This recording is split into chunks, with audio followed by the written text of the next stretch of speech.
Bonjour et bienvenue à cette nouvelle partie de notre cours sur la théorie de la musique avec Dan Osher. Aujourd'hui, nous allons parler de quelques notions de base importantes et nous allons d'abord commencer par parler du solfège. Ici, il est dit que le solfège est la base de tout enseignement musical sérieux qui comprend deux parties distinctes, la partie théorique et la partie pratique. Donc le solfège comprend deux parties, la partie de la théorie musicale et la partie de la pratique musicale. Donc la pratique consiste à chanter en prononçant le nom des notes et la théorie a pour but d'expliquer tout ce qui se rattache aux signes employés pour écrire la musique et aux lois qui les coordonnent, tant sous le rapport du son, l'intonation entre parenthèses, que sous celui de la durée, mesure entre parenthèses. C'est la partie théorique que nous présentons au public sous le titre de théorie de la musique. Donc, nous allons étudier pendant tout notre parcours avec le livre de Dan Osher, la partie théorique du solfège.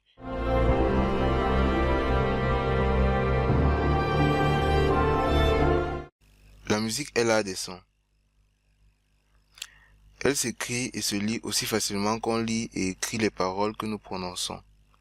Pour lire la musique et comprendre cette lecture, il faut connaître les signes au moyen desquels on l'écrit et les lois qui les coordonnent. L'étude de ces signes et de ces lois est l'objet de la théorie de la musique. Première partie, signes employés pour écrire la musique. Ok. Des signes principaux. La musique s'écrit au moyen de signes que nous allons faire connaître et qui se placent sur la portée. Les signes principaux sont les notes, les clés, les silences et les altérations.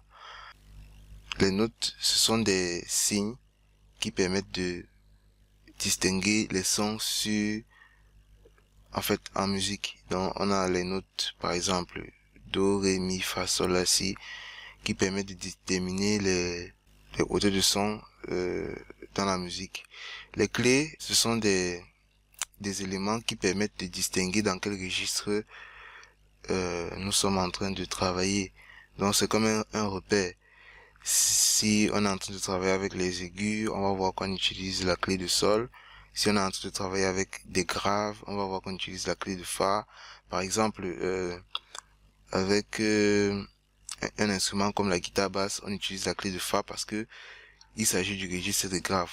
Nous aurons le temps de voir ça. En musique, on ne note pas seulement les sons, mais on note aussi les silences.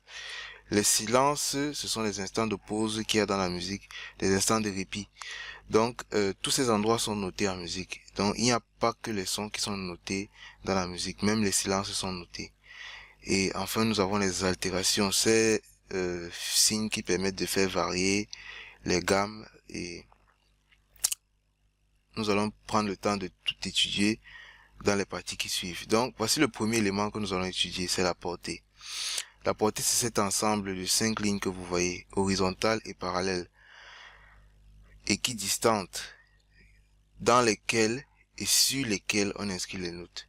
Donc, sur ces lignes, on peut placer des notes, et entre ces lignes, c'est-à-dire dans les interlignes, on peut placer aussi les notes. On peut écrire les signes tels que les clés, on peut écrire des signes tels que les altérations et plusieurs autres signes. Donc, cet espace-ci est nommé la portée. Ce qu'il faut noter, c'est que conventionnellement, on lit les notes de bas en haut. C'est ce que vous voyez ici. Il est convenu de compter les lignes de bas en haut. La première ligne est donc la ligne inférieure, celle que vous voyez ici. Donc cette ligne est la première ligne. Donc vous pouvez la numéroter 1 dans votre livre. Et est donc la première. Et la ligne supérieure est par conséquent la cinquième. Donc cette ligne-ci, celle qui est là en haut, est la cinquième ligne de la portée. Donc vous pouvez numéroter 1, 2, 3, 4, 5 pour ne pas oublier le sens.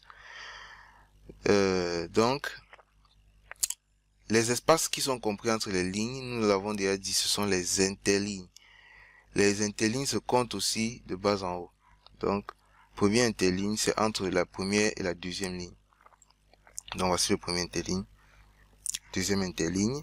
troisième jusqu'au quatrième. Donc, la portée se compose de 5 lignes et de 4 interlignes.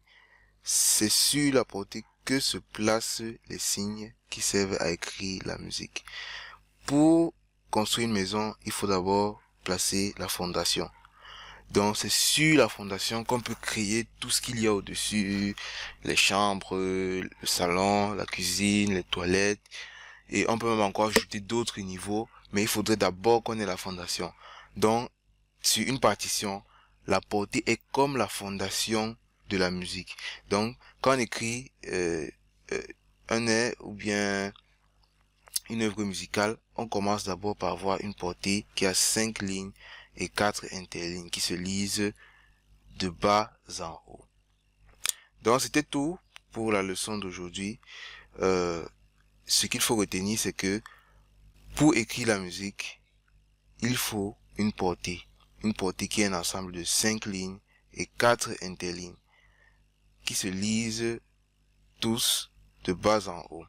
Donc la première ligne, c'est la ligne inférieure et la dernière ligne est la cinquième. Donc, merci d'avoir regardé cette vidéo. J'espère qu'elle vous a plu. Si elle vous a plu, n'hésitez pas à vous abonner. Cliquez sur le pouce bleu en l'air et cliquez sur s'abonner et activez la cloche des notifications pour recevoir la suite des vidéos sur la théorie de la musique. Merci.